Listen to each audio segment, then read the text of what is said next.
अच्छा समय और बुरा समय, क्या अच्छा समय और बुरा समय सबके जीवन में आता है। किन परिस्थितियों में आएगा, किस रूप में आएगा, कब आएगा, इस बात का कुछ भी पता नहीं है। बस जिए जा रहे हैं, जो मन कर रहा है वो किए जा रहे हैं और जिए जा रहे हैं। जब अच्छा समय होता है तो जो तुम्हारे रिश्तेदार भी नहीं होते हैं वो तुम्हें देखकर मुस्कुराते हैं, तुमसे जय जिनेंद्र करना चाहते हैं, तुमसे हाथ मिलाना चाहते हैं, तुमसे संबंध बनाना चाहते हैं, वो तुम्हारे साथ रहना चाहते, तुम्हारे मित्र बनने में अपना गौरव समझते हैं। कब? जब अच्छा समय होता है। जो पराये भी होते हैं वो अपने बन जाते हैं, जो पराये होते हैं वो अपने बन जाते हैं। और जब बुरा समय आता है, तब आता है तो अपने भी पराये हो जाते हैं। और जब अच्छा समय आता है तो अब पराये भी अपने हो जाते हैं, है ना। बनी पर देखिए लाखों निसार होते हैं, और जब बनी बिगड़ती है तो दुश्मन हजार होते हैं। जब तुम्हारे पास में पैसा होता है तो लोग कहते हैं ज़रूरत पड़े तो बताना, हम आपके हैं, आप कभी भी हमें याद कीजिए, हम हमेशा आपकी सेवा में तत्पर है। पैसा चाहिए, क्या चाहिए आप हमें बताना। कब? अच्छे समय में। और जब बुरा समय आता है फिर उनसे उधार लेने के लिए जाओ, देखो भाई अभी तो मेरे पास में है नहीं है, अभी मैं नहीं दे सकता। भाई क्यों नहीं दे सकता? अभी दिख रहा है कि इसके पास से वापस नहीं आएगा। और जब दिखता है कि इसके पास से वापस, आप 1 करोड़ मांगो, आप 2 करोड़ मांगो, जितने चाहिए हम आपके लिए तैयार हैं। कब? अच्छे समय में। और बुरे समय में अपने भी पराये हो जाते हैं। यानी सामने से निकल भी रहे होंगे तो नज़र चुराते हैं, कहीं नज़र ना मिल जाए। यदि नज़र मिल गई तो अभी कुछ डिमांड कर बैठेगा, क्योंकि इसके पास में अभी कुछ है नहीं है, अभी कुछ ना कुछ मांग लेगा। उस रास्ते से निकलने से बचते हैं। उनके घर प्रोग्राम भी होगा तो भी नहीं जाएंगे। भाई क्यों नहीं जाओगे? इसलिए कि उसने कुछ मांग लिया तो। जब बुरा समय आता है तो कोई भी सहायता नहीं करता है, और जब अच्छा समय आता है तो जो जिसको पहचानते नहीं है वो भी सहायता करने तैयार हो जाता है। बनी पर देखिए लाखों निसार होते हैं, और बनी बिगड़ती है तो दुश्मन हजार होते हैं। पैसे वाले के दुश्मन कम मिलेंगे और गरीब के कई बार दुश्मन ज़्यादा मिल जाएंगे। गरीब यदि खड़ा भी होगा तो लोग उससे लड़ने लगेंगे, और अमीर लड़ भी रहा होगा तो चुपचाप सुन लेगा, कोई बात नहीं, अपने सेठ जी तो हैं, कोई बात नहीं। और गरीब को कुछ ना भी कर रहा हो तो भी सुनाने के लिए तैयार बैठे रहते हैं। तो अमीर और गरीब, अच्छा समय और बुरा समय सबके जीवन में आता है। और यदि तुम्हारी इस जिंदगी में जवानी में ना आए तो बुढ़ापा तो अपने आप सब कुछ दिखा देता है। यदि जीवन में कोई बुरा समय है तो वो समय है बुढ़ापा। इंसान के जीवन की सबसे बड़ी कमजोरी, सबसे बड़ी तकलीफ, सबसे बड़ा उसका जो भी है, जो बुरे रूप में आता वो बुढ़ापे में आता है। मैंने बहुत चिंतन मनन किया कि बुढ़ापे में तकलीफ भी बहुत आती है। बीमारी लग जाएगी, कहीं गिर जाएंगे, कहीं हड्डी टूट जाएगी, कहीं कुछ हो जाएगा, कहीं कुछ हो जाएगा, मतलब कुछ ना कुछ लगा ही रहता है बुढ़ापे में।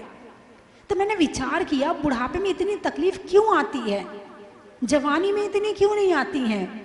तो मन में उत्तर आया कि कर्म अपना फल तब देता है जब उसके अनुसार द्रव्य, क्षेत्र, काल और भाव मिलता है।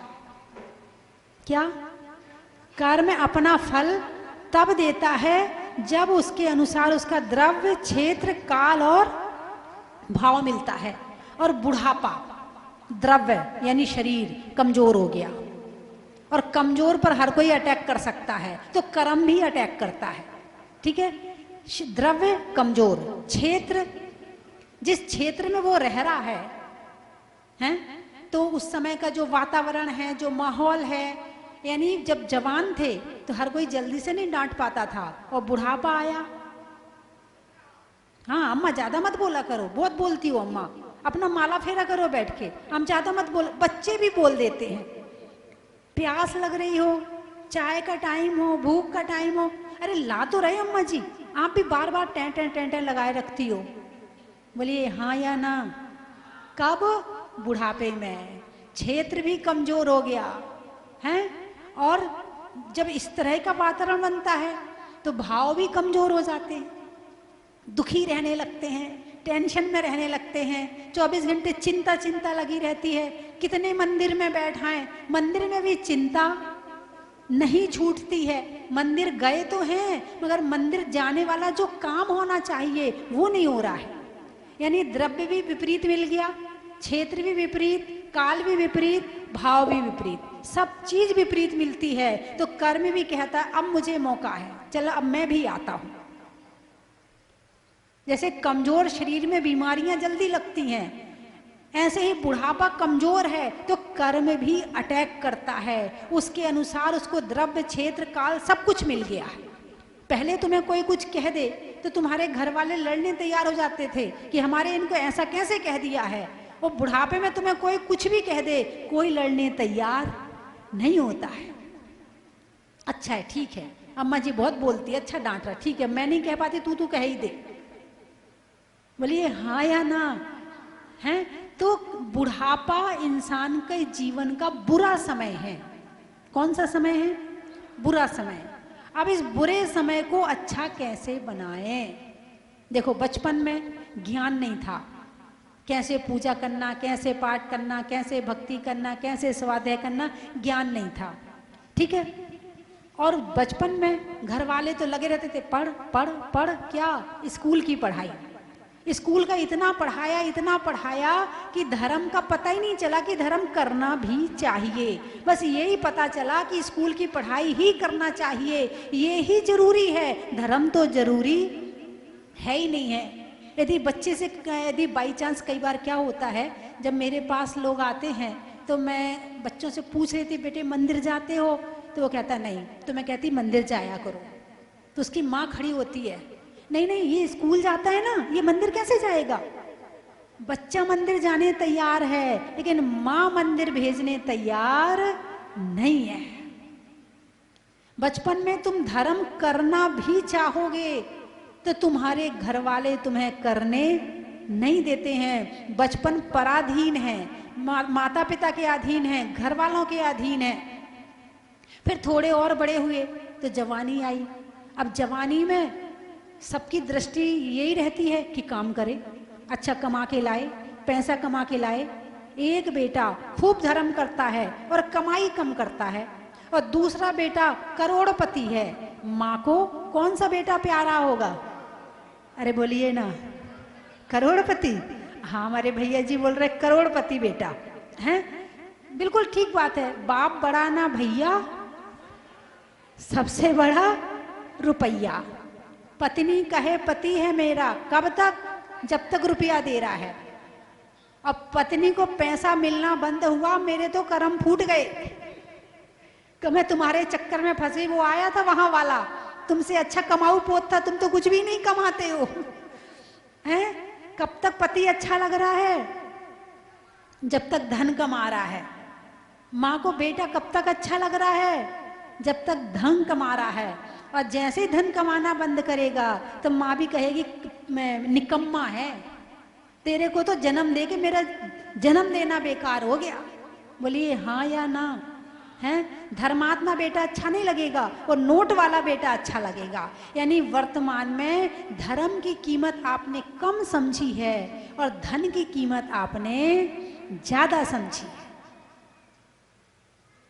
और जिसकी कीमत समझोगे उसके लिए प्रयास करोगे, जिसको अच्छा मानोगे उसके लिए पुरुषार्थ करोगे, और करो क्यों ना, क्योंकि वर्तमान में धनवान को सम्मान मिलता है, धनवान को सब लोग आगे रखते हैं, तो ठीक है भाई, हम भी धन कमाते, फिर हमें भी सम्मान दो।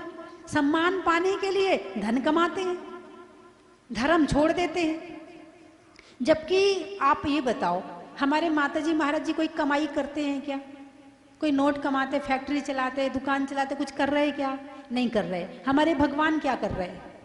माता जी तो फिर भी प्रवचन कर रही हैं, फिर भी आपको हाथ उठा के आशीर्वाद दे देती हैं। हमारे भगवान तो कुछ नहीं कर रहे, फिर भी तुम करने वाले इनकी पूजा करते हो।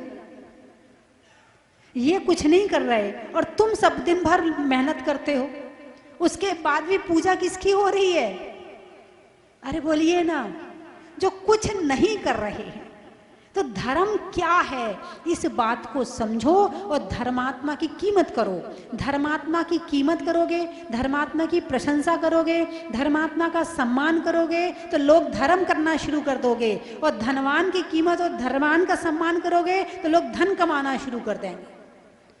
तुम्हें सामने वाले से क्या करवाना है वो करना आप शुरू कर दो, उसका सम्मान करना आप शुरू कर दो। तो धनवान धर्म करे तो सोने में सुहागा। क्या? धन भी है और धर्म भी। पहले के सेठ होते थे, आपने शास्त्र पढ़े होंगे, पहले के सेठ होते थे तो जो भाई आप लोग ना वहीं बैठ जाओ, आप लोग दर्शन बाद में करना, सुनो वहीं बैठ जाओ, आगे नहीं आओ। एक जना वहीं बैठ जाओ, किसी को आगे मत आने देना। बोलने में स्थिरता चाहिए, और जहाँ ये हलन चलन आती ना, वहीं फिर वो हलन चलन हो जाता है। हाँ बैठ जाइए। तो मैं क्या कह रही थी? हाँ, पहले के सेठ बड़े बड़े विधान करते थे, बड़े बड़े पंचकल्याणक कराते थे और बड़े बड़े मंदिर बनवाते थे अकेले। सेठ होते थे तो क्या करते थे? धर्म करते थे। सेठ होते थे तो अच्छे काम करते थे, यानी उनका, क्योंकि कितना खाएंगे कितना पहनेंगे, और आज के जैसे गाड़ियाँ नहीं, आज के जैसे कोठियाँ नहीं। ऐसा तो फिर भी पहले होती थी, महल होते थे, अटारियाँ होती थी, पहले के महल अटारी होती थी, लेकिन फिर भी सेठ ज़्यादा से ज़्यादा खर्चा धर्म में करते थे। धन है तो धर्म करो। धर्म क्या है? एक धर्म है और एक कर्म है, दो भूमि है। क्या है? दो भूमि है। और धन रूपी बीज आपके पास में है, धन रूपी बीज आपके पास में है। यदि कर्म में बोगे तो वो नष्ट हो जाएगा, और धर्म में बोगे तो वो वापिस आएगा। ये जो कर्म भूमि है, हमने खाया, भोजन मिला, किसके उदय में? पुण्य के उदय में, है ना। हमने खाया किसके उदय में? पुण्य के उदय में। पुण्य ना हो तो एक ग्रास मुंह के अंदर ना जाए। भोजन करने के लिए भी कर्म चाहिए, पचाने के लिए कर्म चाहिए, सोचने के लिए, देखने, हर चीज के लिए कर्म चाहिए। तो पुण्य कर्म के उदय में भोजन मिला और हमने किया। अब जो हमने भोजन किया है, मतलब हमने भोग कर लिया। क्या कर लिया? धन का भोग कर लिया, और जहां भोग किया वहीं नष्ट हो गया, और जहां हमने धर्म में बोया वहीं वापिस आने वाला हो गया।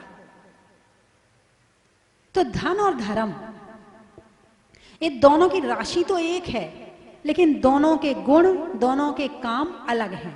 धर्म का तो एक ही काम है, पवित्र करना आत्मा को, शुद्ध करना आत्मा को, मन को शांति देना और जीव को सुख देना। और धन का क्या काम है? आप लोग बताएंगे? धन है आपके पास? अरे बोलिए ना। आप कहोगे माता जी आप भी कैसा प्रश्न करती हैं, हम सब धनवान ही तो बैठे हैं यहाँ पर। कौन बैठे हैं? धनवान ही तो बैठे हैं यहाँ पर। ठीक बात है, आप सब धनवान हैं, लेकिन हमारे भगवान के पास में जो धन है ना, वो आपके पास में नहीं है। इस धन को पाकर के भी आपको उनके पास आना पड़ा जिनके पास में ये धन नहीं है और आपके पास में वो चीज नहीं है। उनके पास में वो चीज नहीं है और तुम्हारे पास में वो चीज नहीं, यानी आत्मिक सुख नहीं है। और यहाँ पर बाहरी सुख नहीं है, होता तो सही, लिया नहीं, भोगा नहीं, छोड़ दिया। तो समय बात चल रही है समय की। जब अच्छा समय होता है तो पराये भी अपने हो जाते हैं, और जब बुरा समय होता है तो अपने भी पराये हो जाते हैं। एक बार की बात है कि एक भाई अपने भाई के घर गया। भाई ने देखा, अरे मेरा भाई तो बड़ा गरीब हो रहा, खेत में काम कर रहा था, खेत में ही पहुंच गया। अब भाई ने कहा, भाई मेरे पास तो खाने तक को नहीं है, मेरी सहायता कर। और ये भाई बहुत अमीर था, तो वो अपने भाई को घर ले गया। चल भाई, तूने कई दिन से भोजन नहीं किया है, पहले तुझे भोजन तो कराऊं। अब भोजन कराने के लिए ले गया तो पत्नी ने दूर से देख लिया कि मेरा देवर आ रहा है। अब उसने अपने मन में बहाने सोच लिए कि क्या क्या बहाने बनाने हैं। तो पति ने कहा कि चल भाई के लिए भोजन बना दे। बोले, मैं भोजन तो बना देती, मगर जो तवा है ना वो चूहिया ले गई। किसका बुरा समय है? भाई का। बुरा समय भाई का है। भोजन भी नहीं मिल रहा। जब बुरा समय आता है तो परिवार वाले भी भोजन कराने के लिए मना कर देते हैं। और वैसे भी आप देखो, यदि पत्नी का भाई आए तो क्या सेवा होती है, और पति का भाई आए तो क्या खुशी होती है। दोनों में अंतर होता नहीं होता है? अरे बोलिए ना, हाँ तो बोल दीजिए, होता है। हैं, पति का भाई आया, ये और बार बार आते रहते हैं। और अपना भाई आया, भाई तू आ जाया कर, तू तेरा जब मन करे तू आ जाया कर। है, बस वही बात वहां हो रही थी। अब उसने कहा, पत्नी ने, बोले खाने के लिए तो छोड़ो, चूहिया जो है वो तवा ले गई। यदि तवा ना ले जाती ना तो मैं सच में रोटी बना देती। अब भाई ने समझ लिया कि इसका भोजन कराने का मन नहीं है। अब उसके बाद बोले, उस भाई को बाहर ले गया। बोले, तू गांव के बाहर जाके बैठ जा, मैं एक आध दिन में कुछ करता हूं, तू वहां इंतजार करना, तू जाना मत। अब दूसरा दिन हुआ। अब वो पति खेत में गया, खेत से रोते रोते और बिलखते बुलकते आया। अरे बड़ा गजब हो गया, बड़ा गजब हो गया। बोले, क्या हो गया? बोले, तेरे पीहर में घर में आग लग गई और सारा कुछ जल के खाक हो गया, कुछ भी नहीं बचा, खाने को भी नहीं बचा। तो अब वो भी रोने लगी। बोले, क्या करें? बोले, एक काम कर, अपने पास में इतना अधिक है, अपन उनकी सहायता तो कर ही सकते हैं। बोले, हाँ हाँ बिल्कुल करेंगे। उसने गाड़ी ले जाके रख दी। अब गाड़ी में बोले, भर दे सामान, भर दे। अब पीहर जाना था तो जितना बढ़िया माल था सब भर दिया उसने। बोले, अब मैं जाता हूँ। बोले, मैं भी चल रही। बोले, ना ना अभी तू मत जा, मैं तुझे बाद में ले जाऊंगा। वो गाड़ी लेके गया और बाहर जाके, जो गांव के बाहर भाई बैठा था, बोले, ले भाई ले जा अपने घर। अब जब वो लेके गया, अब ये लौट के घर में आया। बोले, तुम इतनी जल्दी वापस आ गए, तुम पीहर में पहुंचा के नहीं आए? बोले, नहीं नहीं वो ऐसा हुआ। बोले, क्या हुआ? बोले, ऐसा हुआ, बोले चील गाड़ी उठा के ले गई, मैं तो बड़ी मुश्किल से बच के आया। बोले, चील गाड़ी उठा के कैसे ले जा सकती है? इतनी बड़ी गाड़ी थी। बोले, जब तवा चूहिया ले जा सकती है तो गाड़ी भी चील ले जा सकती है। ये अपने पराये का उदाहरण है कि हम किसको अपना समझते हैं और किसको पराया समझते हैं। जिसको हमने पराया समझा उसके साथ में द्वेष, और जिसको हमने अपना समझा उसके साथ में राग। हम बीच में नहीं रहते हैं, या तो ऊपर रहते हैं या नीचे रहते हैं। बिना स्वार्थ के हम कोई भी काम नहीं करते हैं। तो बुरा समय और अच्छा समय, कभी किसी का आए तो राग और द्वेष मत करना, उसकी सहायता जरूर कर देना। यदि आपको पता चला है कि उसका बुरा समय है तो आप उसकी सहायता जरूर कर देना, और करके भूल जाना, जताना मत, किसी को बताना मत। यदि आपने बता दिया तो सब खत्म हो गया, आपने नाम ले लिया, तो जताना मत। नहीं तो करने का, मैंने तो कहा था कि ऐसा कर ले, या मैंने तो दिया था तभी तो ऐसा हुआ था तेरा। इतना जताते हैं, इतना जताते हैं कि सामने वाला कहता, कहाँ से मैंने इसकी चीज ले ली, ये रात दिन खाए जाता है मुझे। बोलिए हाँ या ना। कभी भी अच्छा काम करके जताना, नेकी कर कुएं में डाल। क्या कहते हैं? नेकी कर कुएं में डाल। अच्छा काम करके भूल जाओ कि मैंने कुछ किया भी है, मैंने कुछ दिया भी है। लेके मत भूलो, दे के भूल जाओ। यदि लेके भूल गए तो मामला गड़बड़ है, और दे के भूल गए मतलब तुम सज्जन हो। तो समय अच्छा और समय बुरा सबका आता है, सबके जीवन में आता है। ये मत सोचो कि मेरा नहीं आएगा। पता नहीं कब ऐसा समय आए कि मुझे भी किसी छोटे की जरूरत पड़ जाए। जिस समय पर केदारनाथ में बाढ़ आई थी और वहां जो लोग फंस गए थे, एक एक आधी आधी गिलास पानी के लिए तरस गए थे, आधी गिलास पानी के लिए। भाई क्यों? समय किसी का पता नहीं। एक शेर था, तो एक शेर सो रहा था, एक चूहा वहां घूम रहा था, तो शेर को डिस्टरबेंस हुई, तो शेर ने पकड़ा उसको पंजे से। चूहे ने कहा क्षमा करो क्षमा करो, मैं तुम्हारे कभी काम आऊंगा। बोले मैं शेर और तू चूहिया, तू मेरे क्या काम आएगी? बोले नहीं, पता नहीं कब किसका वक्त कैसा आ जाए। चलो शेर ने कहा इतनी सी चूहिया है, कौन सा मेरा पेट भर जाएगा, छोड़ दिया चूहिया को। अब एक दिन शेर सो रहा था, एक शेर पकड़ने वाला आया और शेर को जाल में फंसा दिया। अब चूहिया आई, अब किसका काम है? किसके काम आ रही है? शेर जंगल का राजा और चूहिया एक नन्हा सा छोटा सा कमजोर प्राणी, किसके काम आ रहा है?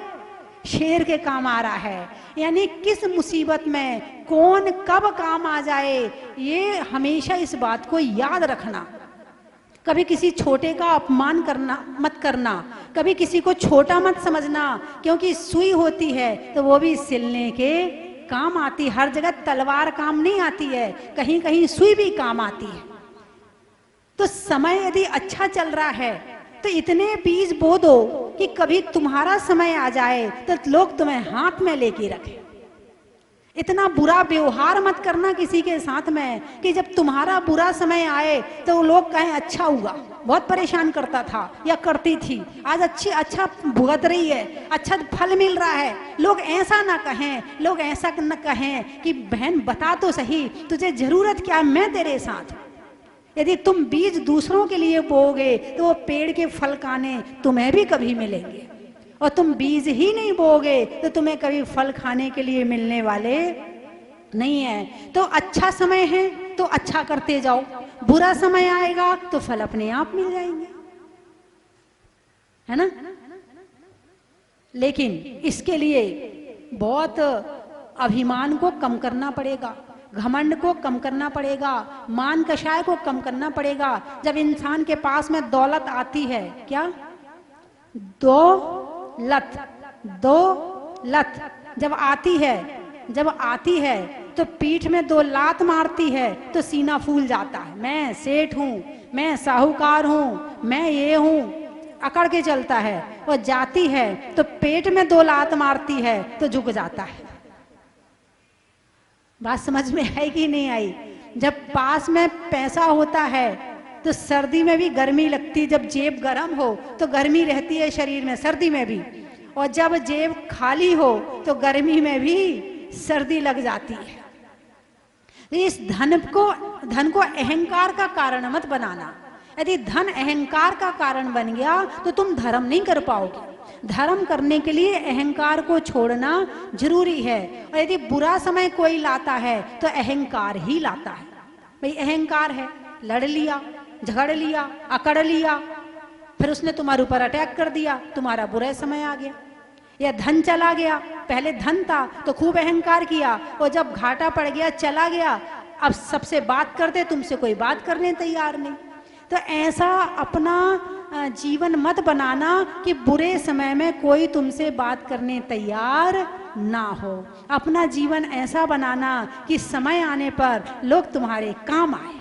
यदि तुम किसी के काम आओगे तो लोग तुम्हारे काम आएंगे, और तुम किसी के काम नहीं आओगे तो कोई तुम्हारे काम आने वाला नहीं है। क्योंकि धन आज है और कल नहीं है, लक्ष्मी है किसकी चेरी है? पुण्य की चेरी है। पुण्य है तो लक्ष्मी है, पुण्य नहीं है तो लक्ष्मी नहीं है। वो कब चली जाए, कौन से रास्ते से चली जाए पता नहीं है। हो सकता है कि आपके कमाने का रास्ता तो एक हो, लेकिन जाने के रास्ते हजारों हैं। आती है तो छप्पड़ फाड़ के आती है, और जाती है तो लेंटर तोड़ के चली जाती है, छत तोड़ के चली जाती, पता नहीं कहां से चली जाए। उसके जाने के पहले उसे पकड़ लो।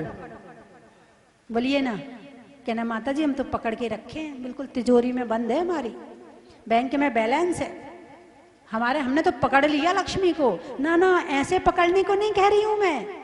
एक व्यक्ति था, उसने किसी देवता को सिद्ध किया, खूब जाप करी, खूब तपस्या करी, खूब जाप करी, देवता सिद्ध हो गया। तो अब बोले क्या चाहिए? बोले कुछ नहीं, जो आपकी इच्छा हो दे दो। बोले ठीक है, तुझे एक घोड़ा और 5 रुपए रोज मिलेंगे। उस समय के 5 रुपए, इस समय के 5,000 रुपये मान लो। तो बोले 5 रुपए और एक घोड़ा तुझे रोज सुबह सुबह मिल जाएगा। अब वो रोज क्या करता, सुबह घोड़ा मिला, रुपए मिले, अपने दिन भर 1 रुपए में खाया, खिलाया, सब किया, और 4 रुपए सबको बांट दिए, और वो घोड़ा किसी को दे दिया। फिर दूसरा दिन हुआ, फिर वो देवता घोड़ा लेके आ जाता, रुपया लेके आ जाता, वो फिर वो वैसे ही करता। बोले भाई तू परेशान क्यों कर रहा है? बोले क्या? बोले तू रोज रोज बांट देता है। बोले जब तुमने मेरे भाग्य में लिखा है, जब मिलना है मुझे, तो मैं रख के क्या करूं, जोड़ के क्या करूं? कोई और होता तो आज 5 रुपए मिल गए, 1 रुपया खर्च हो गए, 4 रुपए बचा लो, बैंक बैलेंस कर लो, दूसरे दिन के 4 रुपए कर लो, तो बहुत सारे हो जाएंगे। वो जोड़ता नहीं था। बोले जब मेरे भाग्य में 5 रुपए और घोड़ा है तो जोड़ूं क्यों, कल फिर मिल जाएगा, फिर खा लूंगा, फिर बांट लूंगा। क्या लक्ष्मी को पकड़ लो। कैसे पकड़ लो? धर्म करके पकड़ लो, उपकार करके पकड़ लो, दान करके पकड़ लो, मंदिर बनवा के पकड़ लो, ज्ञान दान करके पकड़ लो, प्रतिमा विराजमान करके पकड़ लो, और विधान करवा के पकड़ लो। लक्ष्मी ऐसे पकड़ी जाती है। लक्ष्मी हाथ से नहीं पकड़ी जाती है। हाथ की लक्ष्मी तो कब कौन छीन के ले जाए पता नहीं। सोने की चैन पहनी हो, अरे बोलिए ना, छीन के ले गए।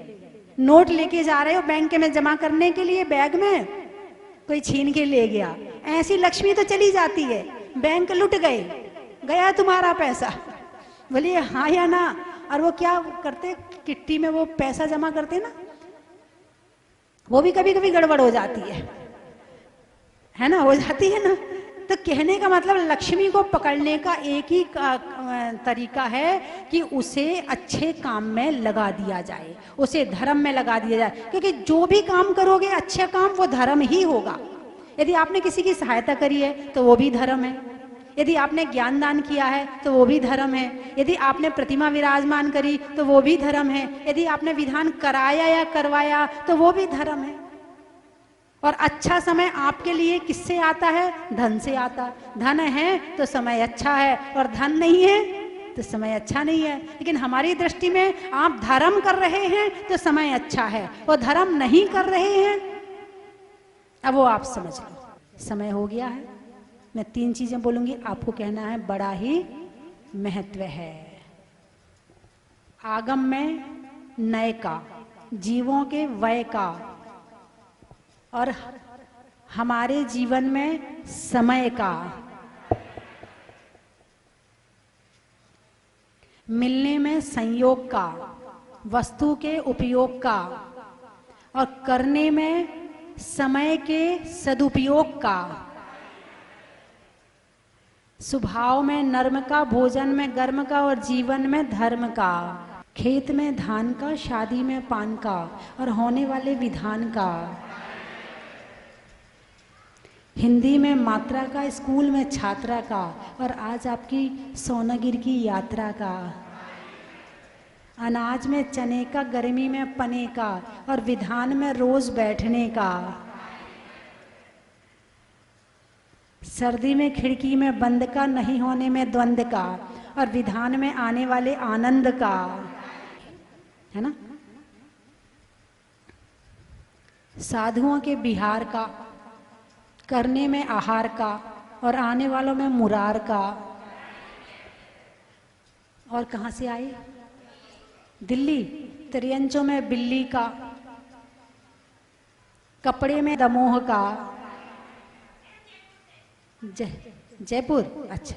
गाने में सुर का, नृत्य में नुपुर का और आने वालों में जयपुर का। फिरोजाबाद। खेत में खाद का, नहीं होने में विवाद का और आने वालों में फिरोजाबाद का। ग्वालियर। गुवाहाटी आसाम। अच्छा अच्छा अच्छा अच्छा। सुबह के बाद शाम का, सिर दर्द में बाम का और आने वालों में गुवाहाटी आसाम का। व्यापारियों में सौदा का, घर में दादा का, नहीं आने वाले दादा का और आने वालों में गंज बासौदा का। पाटन। अच्छा। साड़ियों में साटन का, खिड़की पर कर्टन का और आने वालों में पाटन का। नासिक से आए हो? अच्छा। नहीं करने में चिक चिक का, घड़ी में टिक टिक का और आने वालों में नासिक का। रांझी। अच्छा। जबलपुर से आए हो। रिश्तों में ससुर का, देवों में असुर का और आने वालों में रांझी जबलपुर का। भीलवाड़ा। महिलाओं में कड़ा का, गर्मी में घड़ा का और आने वालों में भीलवाड़ा का। बड़ा ही महत्व है।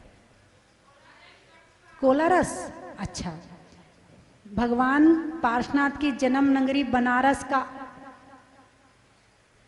और घूमने के लिए बस का, आने वालों में कोलारस का। बड़ा ही महत्व है। वक्सवाहा। अच्छा। अच्छे काम में वाह वाह का, दर्द में आह आह का और आने वालों में वक्सवाहा का। बड़ा ही महत्व है। पटेरा। अच्छा। होने में सवेरा का, होने में सवेरा का, गाड़ियों में तवेरा का और आने वालों में पटेरा का। बड़ा ही महत्व है। वृक्षों में बड़ का, नहीं करने में गड़बड़ का और आने वालों में बलदेवगढ़ का। आने वालों में ग्वालियर का।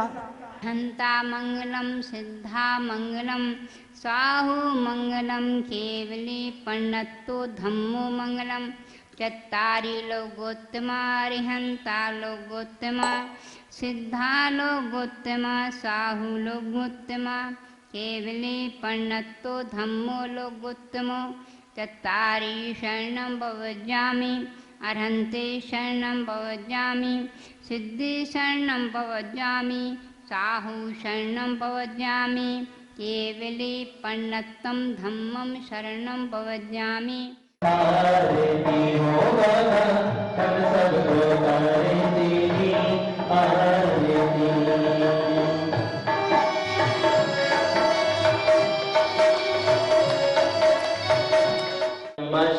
श्रावण मासे शुक्ल पक्षे द्वितीयां तिथौ बुधवासरे अश्विन श्री चंद्र प्रभु महामंडल विधान आरंभ करिष्यामि। मंगल कलशम स्थापनम करोमि क्षिपामि। ओम ह्रीं श्री चंद्र प्रभु जनिताय अक्षय प्राप्तये अक्षतान् निर्वपामि स्वाहा। चरणी चढ़ाया ओम चंद्र प्रभु जनिताय कामन विध्वंसनाय पुष्पं निर्वपामि स्वाहा। अनंत शुभ प्राप्तये श्री चंद्र प्रभु जनिताय नमः। अनंत प्राप्तये अर्घ्यं निर्वापयामि स्वाहा। तेरी है यही भावना घड़ी तो तनिते तनितो ध्यान प्रभु चरणों में अनंत वीर प्राप्तये श्री चंद्र प्रभु जनिताय नमः। अनंत प्राप्तये जल फलादि अर्घ्यं निर्वपामि। बाबा से कहना तेरे भक्त आ गए। पंखिड़ा हो पंखिड़ा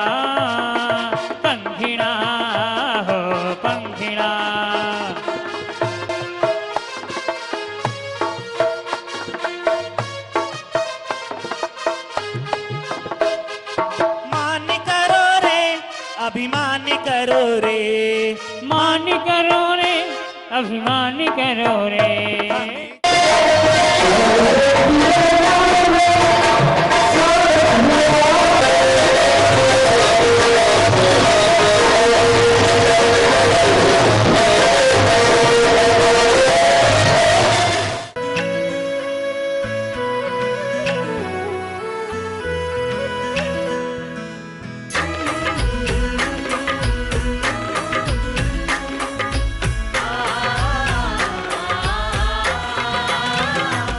चन की थाल को सजाओ रे आज, रत्नों की थाल को भर लाओ रे आज।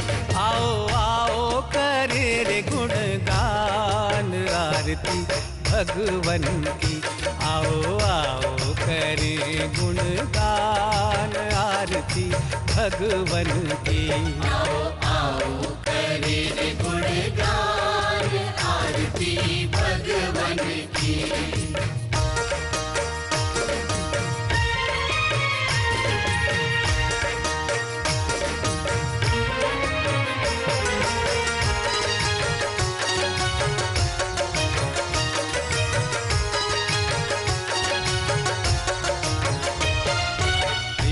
सुमित्र के राज दुलारे, माँ पद्मा जी के नैनों के तार। परम विदुषी लेखिका गणिनी आरिका रत्न श्री 105 स्वस्ति भूषण माता जी, जिन्होंने मात्र 20 वर्ष में 100 से भी अधिक किताबें लिखकर जैन समाज को अनूठा योगदान दिया है।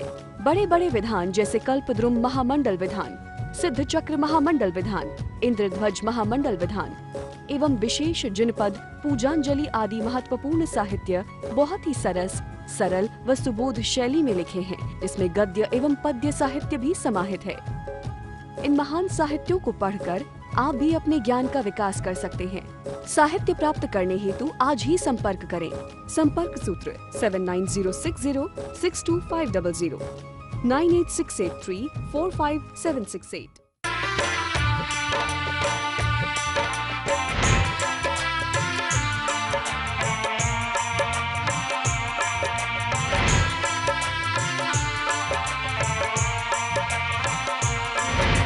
चलो रे चलो रे चलो, चलो रे चलो रे चलो, चलो जहाज।